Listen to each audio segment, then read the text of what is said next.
Very attractive morning to everybody, every student of the UP board.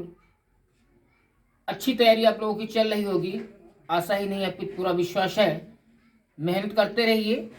आपका अपना साथी, आपका अपना टीचर सतीश श्रीवास्तव एक नए टॉपिक के साथ कक्षा 10 और 12 की बायोलॉजी, जो कि 1 नंबर की आएगी, एक नंबर के क्वेश्चन पूछे जाएंगे, उससे रिलेटेड टॉपिक को लेकर के आ गया है। इससे पहले मैं चाहता हूं कि आप सब लोगों के अंदर थोड़ा सा जोश और जज्बा भर दूं। कहते हैं ना, फेंक दो हमारी जिंदगी को आग में, फेंक दो हमारी जिंदगी को आग में, आग को भी बदल देंगे हम बाग में, आग को भी बदल देंगे हम बाग में, फतह करेंगे आखिर सभी मोर्चे, आने दो परीक्षा को हमारे सामने। तो रेडी, तैयार हो जाएगी एग्जाम फैक्ट क्रिएटर्स पर। पहला क्वेश्चन हमारा है, मनुष्य में वृक्क किससे संबंधित है? जो वृक्क होता है वो किससे संबंधित है?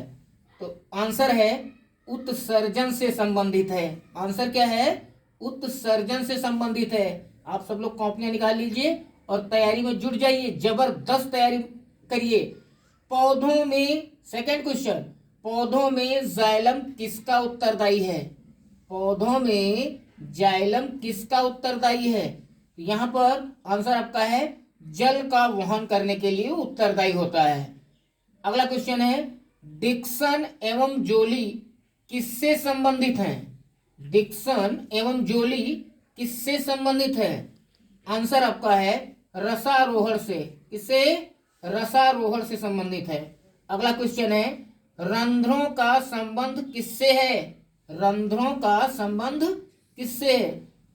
आंसर है वाष्पोत्सर्जन, वाष्पोत्सर्जन की क्रिया से, या यूं कह लीजिए वाष्पोत्सर्जन से संबंधित है। अगला क्वेश्चन है, खनिज लवणों का अवशोषण किसके द्वारा होता है? तो खनिज लवणों का अवशोषण जो है वो जड़ों द्वारा, यानी पौधे की जो पौधे होते हैं, प्लांट्स होते हैं, वो अपनी रूट्स के द्वारा खनिज लवणों का अवशोषण करते हैं, जड़ों द्वारा। नेक्स्ट क्वेश्चन है, पौधों में प्रकाश संश्लेषण द्वारा भोजन निर्माण कहाँ होता है? तो पौधों में प्रकाश संश्लेषण द्वारा भोजन का जो निर्माण होता है कहाँ होता है? पत्तियों में होता है। कहाँ होता है? पत्तियों में होता है। मनुष्य में फोलिक एसिड की कमी से कौन सा रोग होता है? याद रखिएगा, अगर मनुष्य में, मानव में फोलिक एसिड की कमी हो गई है तो उसे कौन सा रोग हो जाएगा?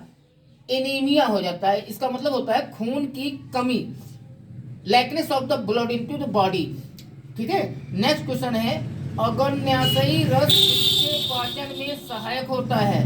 अग्न्याशयी रस किसके पाचन में सहायक होता है? तो आंसर आपका है कार्बोहाइड्रेट एवं वसा। कार्बोहाइड्रेट एवं वसा के पाचन में सहायक होता है। ठीक है। अगला क्वेश्चन है, फुसफुस धमनियों से अशुद्ध रुधिर कहाँ जाता है? जो हमारी फुसफुस धमनियां होती हैं उससे जो हमारा खराब ब्लड होता है शरीर का, वो कहाँ जाता है? तो आंसर आपका हो जाएगा फेफड़े में। कहाँ जाता है? फेफड़े में जाता है।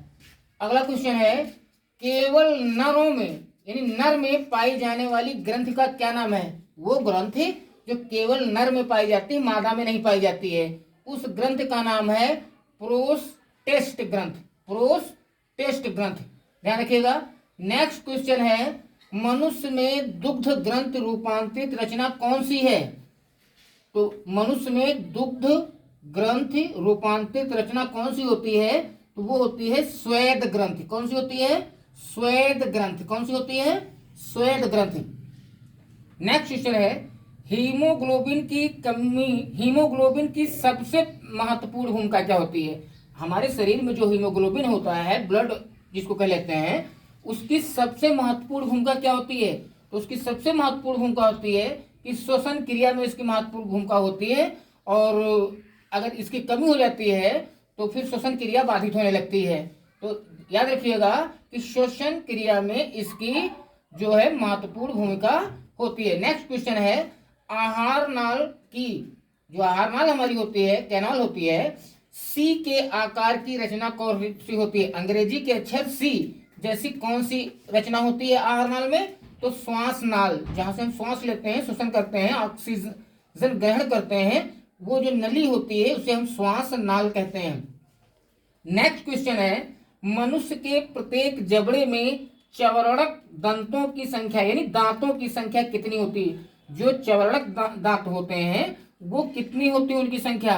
तो आंसर आपको देना है कि चवरणक दांत आदमी में 6 होते हैं। कितने होते हैं मनुष्यों में? 6 होते हैं। नेक्स्ट क्वेश्चन है, मनुष्य में प्रमुख उत्सर्जी अंग कौन सा होता है? मनुष्य के अंदर प्रमुख उत्सर्जी अंग कौन सा होता है? तो आंसर आपका है वृक्क। वृक्क जो है प्रमुख उत्सर्जी अंग माना जाता है। नेक्स्ट क्वेश्चन है, आहार नाल की पेशियों में संकुचन को क्या कहते हैं? आहार नाल की पेशियों में संकुचन को क्या कहते हैं? तो उसे कहते हैं क्रमाकुंचन। क्या कहते हैं? क्रमाकुंचन कहते हैं। ठीक है, तो सारे क्वेश्चन सारे के क्लियर करते रहिए। नेक्स्ट क्वेश्चन है, स्टिएप्सिन एंजाइम किस पर क्रिया करता है? स्टिएप्सिन एंजाइम जो होता है किस पर क्रिया करता है? तो आपको ध्यान रखना है वसा पर क्रिया करता है। क्वेश्चन में हो सकता है लवण पूछ ले, वसा पूछ ले, कार्बोहाइड्रेट पूछ ले, मिनरल पूछ ले, लेकिन आपको ध्यान रखना है कि वसा पे ये क्रिया करता है।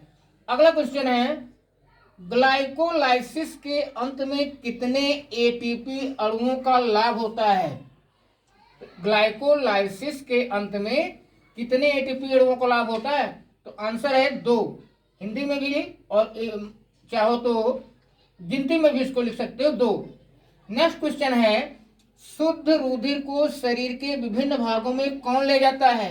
यानी हमारा बहुत ही अच्छा ब्लड होता है, मतलब फाइन ब्लड होता है जिसमें कोई दिक्कत नहीं होती है, उस खून को शरीर के विभिन्न भागों में ले जाने वाला कौन होता है? तो आंसर है महाधमनी। कौन ले जाता है? महाधमनी। नेक्स्ट क्वेश्चन है, विटामिन सी का सबसे अच्छा स्रोत कौन सा होता है? तो विटामिन सी सबसे ज्यादा मिलती है हमें आंवले से। कहां से मिलती है? आंवले से। नेक्स्ट क्वेश्चन है, ग्लाइकोलिसिस की प्रक्रिया कहां पर संपन्न होती है? ग्लाइकोलिसिस की प्रक्रिया कहां पर संपन्न होती है? तो ये है कोशिका द्रव्य में। कोशिका द्रव्य में ये क्रिया संपन्न होती है।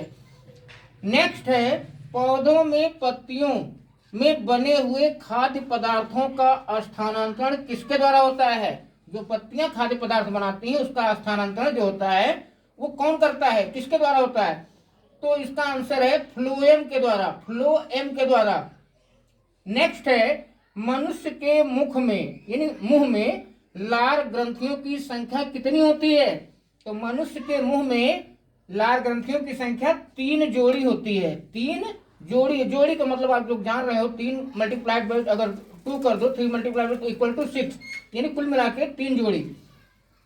नेक्स्ट है, कृत्रिम रूप परिशेषिका। कृत्रिम रूप परिशेषिका किसका भाग है? तो याद रखिएगा, कृत्रिम रूप परिशेषिका सीकम का भाग है। किसका भाग है? सीकम का भाग है। नेक्स्ट क्वेश्चन है, मनुष्य में कृंतक दांतों की संख्या कितनी होती है?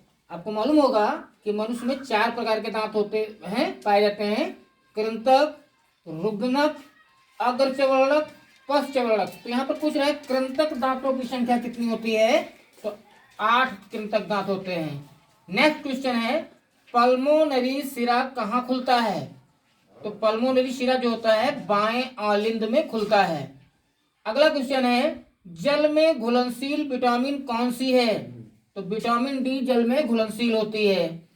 नेक्स्ट है, मादा लिंग हार्मोन क्या कहलाता है? तो मादा लिंग हार्मोन जो है ईस्ट्रोजन हार्मोन कहलाता है। कौन सा हार्मोन होता है वो? ईस्ट्रोजन। ईस्ट्रोजन हार्मोन होता है। नेक्स्ट है, मास्टर ग्रंथ किसे कहते हैं? हमारे शरीर में बहुत सारी हड्डियां हैं, बहुत सारी ग्रंथियां हैं, तो मास्टर ग्रंथ। मादा लिंग हार्मोन के बारे में पूछा कि मादा लिंग हार्मोन क्या कहलाता है? तो ईस्ट्रोजन हार्मोन कहलाता है। ठीक है, मास्टर ग्रंथ किसे कहते हैं? तो मास्टर ग्रंथि जो हमारे शरीर में बहुत सारी ग्रंथियां होती हैं उस ग्रंथि को हम मास्टर ग्रंथि किसको कहेंगे? पीयूष ग्रंथि। ये कहाँ पाई जाती है? हमारे माइंड में। कहाँ पाई जाती है? हमारे दिमाग में पाई जाती है। अगला है अनिषेक फलन बीज रहित फलन। अनिषेक फलन बीज रहित फलन को प्रोत्साहित करने वाला पादप हार्मोन कौन सा होता है? तो आपको याद रखना है, अनिषेक फलन बीज रहित फलन को प्रोत्साहित करने वाला पादप हार्मोन्स जो होता है पौधों में पाया जाता है, उस हार्मोन्स का नाम है जिबरेलिन हार्मोन्स। क्या नाम है? Gibberellin hormones. नेक्स्ट है इंसुलिन हार्मोन किसके द्वारा स्रावित होता है, यानी कहां से निकलता है? इंसुलिन हार्मोन्स जो हमें मिलता है वो कहां से मिलता है? अग्न्याशय। अग्न्याशय के द्वारा हमको मिलता है या निकलता है या स्रावित होता है। अगला है ऑक्सीटोसिन का स्रावण कहां से होता है? ये ऑक्सीटोसिन जो है वो कहां से उसका स्राव होता है? तो हमारी एक ग्रंथ है जिसका नाम है पिट्यूटरी। पिट्यूटरी द्वारा ऑक्सीटोसिन का स्रावण होता है। ये ध्यान रखिएगा, पिट्यूटरी द्वारा। किसके द्वारा? पिट्यूटरी द्वारा। अगला क्वेश्चन है मनुष्य के मस्तिष्क में पाई जाने वाली अंतःस्रावी ग्रंथि कौन सी है? तो मनुष्य के दिमाग में जो पाई जाने वाली अंतःस्रावी ग्रंथि होती है उस ग्रंथि का नाम है पीयूष ग्रंथि। कौन सी ग्रंथि है? पीयूष ग्रंथि। अगला है थायरॉक्सिन हार्मोन्स की कमी से क्या होता है? थायरॉक्सिन अगर हमारी बॉडी में हार्मोन्स होता है, अगर कम हो जाए तो उससे कौन सा रोग हो जाएगा? तो घेंघा रोग हो जाता है। कौन सा रोग होता है? घेंघा रोग होता है। अगला है मनुष्य के मस्तिष्क का कौन सा भाग ताप नियंत्रित करता है? यानी मनुष्य के दिमाग होता है उसका कौन सा भाग जो है गर्मी को नियंत्रित करता है, टेम्परेचर को कंट्रोल करता है? उसका नाम क्या है? डायएनसिफेलान। डायएनसिफेलान। ठीक है। नेक्स्ट क्वेश्चन है मनुष्य के मस्तिष्क का कौन सा भाग सर्वाधिक विकसित होता है? सबसे ज्यादा डेवलप किसका होता है? कौन से भाग का? तो भाग है सेरिब्रम। सेरिब्रम भाग जो होता है सबसे ज्यादा डेवलप यानी विकसित होता है। नेक्स्ट क्वेश्चन है सामान्य मनुष्य के मस्तिष्क का भार कितना होता है? जो सामान्य मनुष्य होता है लगभग उसके दिमाग का जो माइंड का जो वेट होता है वो कितना होता है? तो 1300 से लेकर के 1400 तक ये इसका वेट होता है, ग्राम तक। 1300 से 1400 ग्राम तक वेट होता है। नेक्स्ट है मेरुरज्जु से निकलने वाली मेरु तंत्रिकाओं की संख्या कितनी होती है? तो आंसर है 31 जोड़ी होती है। कितनी जोड़ी होती है? 31 जोड़ी होती है। नेक्स्ट है पुरुष के वृषण द्वारा स्रावित हार्मोन्स का क्या नाम होता है? तो पुरुष का जो वृषण होता है तो उसके हार्मोन दो होते हैं, एक है टेस्टोस्टेरोन तथा एडोस्टेरोन। एडोस्टेरोन ये हार्मोन्स आपको याद रखना है।